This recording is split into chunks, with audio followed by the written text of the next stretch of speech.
ప్రశ్నలో కొంతమందికి కొన్నిసార్లు దేవుడు జరగబోయే వాటిని, అది ప్రమాదాలే కావచ్చు, మరణాలే కావచ్చు, నష్టాలే కావచ్చు, దర్శనాల ద్వారా కానీ, కళల ద్వారా కానీ, ప్రార్థన చేస్తున్నప్పుడు కానీ ముందుగానే దేవుడు బయలుపరుస్తాడు.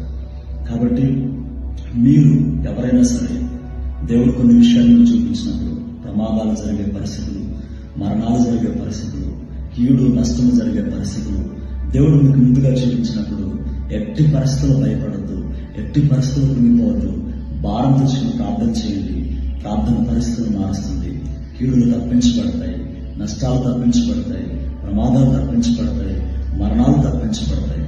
కొన్నిసార్లు పూర్తిగా తప్పించబడకపోయినా దేవుడు కృపతో నింపి అవి చాలా చిన్నదిగా, చిన్న నష్టం, చిన్న ప్రమాదం, చిన్నగా జరిగేలాగా దేవుడు కార్యం చేస్తాడు.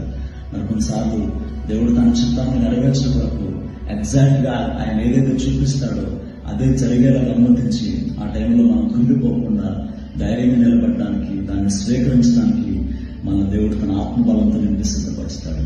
కాబట్టి బీ స్ట్రాంగ్. దేవుడు మీకు ఏం చూపించినా దానికోసం అస్సలు భయపడకుండా పట్టుదలగా ప్రార్థన చేయండి. పరిస్థితులన్నీ దేవుడు మారుస్తాడు. May God bless you.